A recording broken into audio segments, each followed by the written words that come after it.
नमस्कार, मैं हूं सतीश शर्मा और आप देख रहे हैं कमेंट टुडे टीवी। एक लंबी अवधि के बाद आजम खां जेल से छूटकर बाहर तो आ गए, लेकिन उनके न कर्म बदले, न उनकी भाषा बदली और न उनके शब्द बदले, जिसके कारण एक बार फिर आजम खां पर गिरफ्तारी की तलवार लटक गई है। और ऐसी अब राजनीतिक गलियारों में गश्त तेज हो गई है कि आजम खां शीघ्र ही जेल जाएंगे। जी हां, आजम खां पर गिरफ्तारी की तलवार लटक गई है। आजम खां जेल से छूटने के बाद कुछ समय तक तो संयम के बयान देते रहे, लेकिन धीरे धीरे वो अपनी रव में और गति में बहना शुरू हुए और फिर उनकी वही भाषा हो गई जो अब तक राजनीति में वो प्रयोग करते रहे हैं। आजम खां गहरे कटाक्ष व्यंग के लिए प्रसिद्ध माने जाते हैं।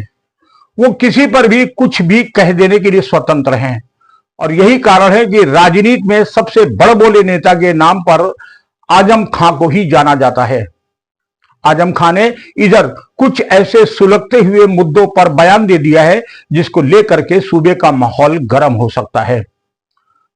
आजम खां ने सबसे पहला बयान, जो सबसे ज्यादा संदिग्ध और सांप्रदायिक सा लग रहा था, वो था बरेली दंगों को लेकर के।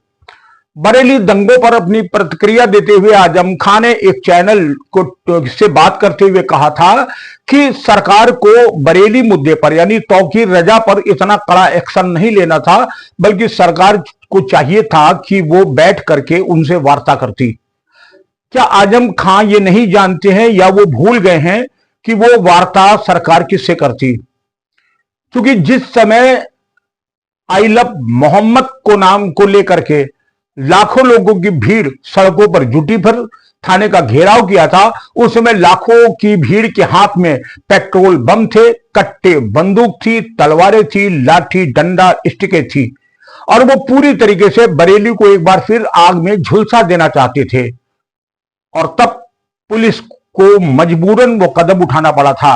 अगर वो कदम पुलिस न उठाती तो एक बार फिर सिर्फ बरेली ही नहीं जलता, बल्कि पूरा उत्तर प्रदेश सुलग जाता। उस घटना पर आजम खां तो एक शब्द नहीं बोले। हां, तौकीर रजा के प्रति उनका प्रेम जरूर उमड़ा और उन्होंने कह दिया कि सरकार को सख्त कदम तौकीर रजा पर नहीं उठाना था, बल्कि सरकार को चाहिए था कि वो बैठ करके प्रेम से वार्ता करती।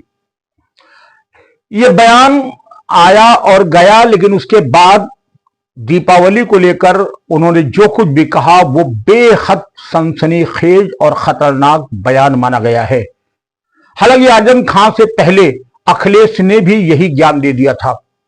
अखिलेश ने कहा था कि हिंदुओं को चाहिए कि वो क्रिश्चियन कम्युनिटी से सीखे कि त्योहार कैसे मनाया जाता है।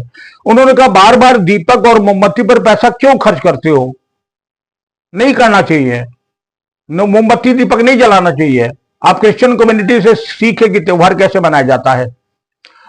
इस बयान को लेकर के ये बात स्पष्ट हो गई कि अखिलेश सिर्फ वोट की राजनीति के तहत सनातन धर्म की परंपराओं को भी नेस्तनाबूद करना चाहते हैं। सनातन धर्म के प्रति उनके इस रवैये को लेकर के लोगों में जबरदस्त आक्रोश व्याप्त हो गया था और खास तौर से हिंदू समाज खुल करके सोशल मीडिया पर लिखने लगा था कि ये सनातन द्रोही है अखिलेश यादव और सिर्फ वोट राजनीति के लिए वो ऐसा खेल खेल रहे हैं। अखिलेश का वो बयान अभी ठंडा भी नहीं हो पाया था कि समाजवादी पार्टी के वरिष्ठ और दिग्गज नेता आजम खां ने भी एक बयान दे दिया और उन्होंने हिंदुओं पर कटाक्ष करते कहा कि जो दीप जला सकता है वो कुछ भी जला सकता है। इशारा बिल्कुल साफ साफ था।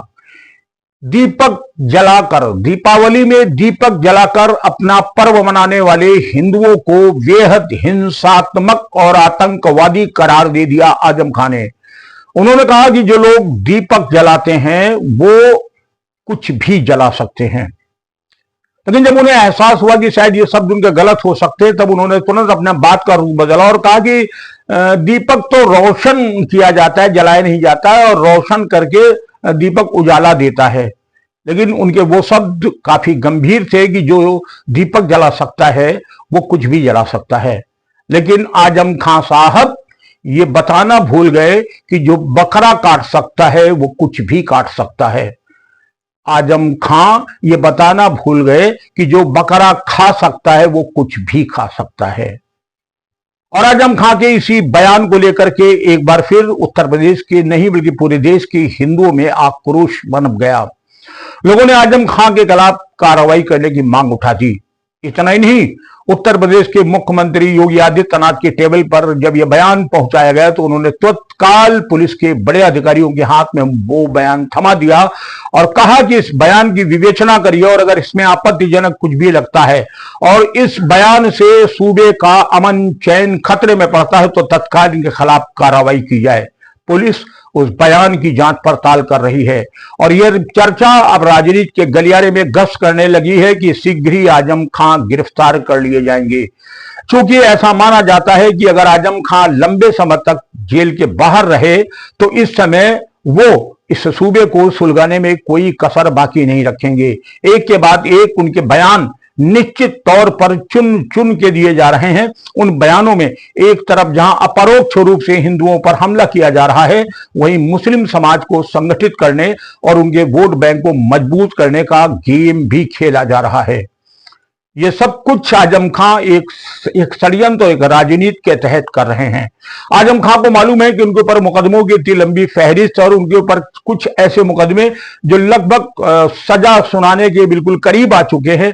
जल्दी ही उन मुकदमों में भी आजम खां को सजा सुना दी जाएगी और उनको जेल के सलाखों के पीछे पहुंचा दिया जाएगा। उससे पहले आजम खां ऐसे बयान दे करके एक वर्ग की सहानुभूति अपने साथ बटोरना चाहते हैं और वो चाहते हैं कि इस बार जब आजम खां जेल जाए तो उसके बाद एक बहुत बड़ा आंदोलन उत्तर प्रदेश में खड़ा हो जाए।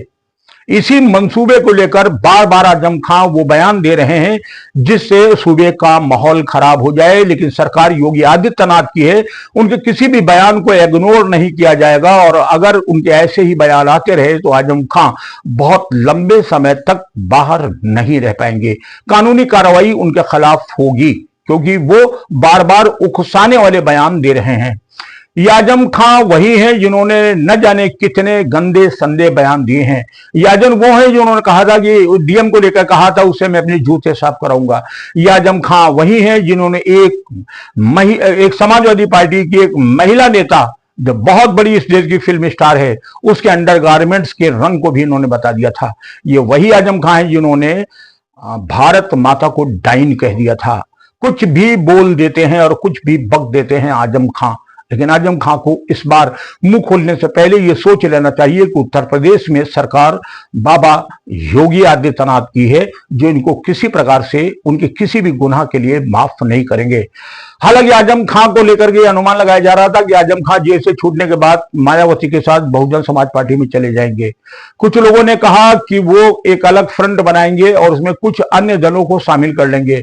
एक चर्चा ये भी उड़ाई गई कि आजम खां भारतीय जनता पार्टी में चले जाएंगे, लेकिन आजम खां के व्यक्तित्व को देख करके शायद उत्तर प्रदेश में किसी में इतनी हिम्मत नहीं है कि आजम खां को अपने दल में ले सके, क्योंकि सारे नेता ये बेहतर जानते हैं कि जिस दल में आजम खां चले जाएंगे उस दल का सर्वनाश हो जाएगा, क्योंकि आजम खां अपनी बात से मानेंगे नहीं। आजम खां अपने बड़बोलेपन को छोड़ेंगे नहीं। आजम खां वही बोलेंगे जिससे उनको कवरेज मिले और वो हाईलाइट हो। लेकिन इस बार आजम खां के कुछ बयान उनके गले की हड्डी बनने जा रहे हैं और उत्तर प्रदेश की पुलिस उनके बयानों पर विवेचना कर रही है। ऐसा अनुमान है कि आजम खां बहुत लंबे समय तक स्वतंत्र जीवन नहीं जी पाएंगे और जल्द ही कानूनी धाराओं के तहत उन्हें गिरफ्तार कर जेल भेज दिया जाएगा। फिलहाल मामला इस समय उत्तर प्रदेश में गरमाया हुआ है। अगली खबर मैं फिर लेके आ रहा हूं, वो खबर छूटने न पाए, क्योंकि उत्तर प्रदेश की एक बहुत सनसनीखेज खबर है। अगर ये वीडियो अच्छा लगे तो लाइक करिएगा, सपोर्ट करिएगा और इसे शेयर जरूर कर दीजिएगा। जय हिंद, फिर मिलेंगे।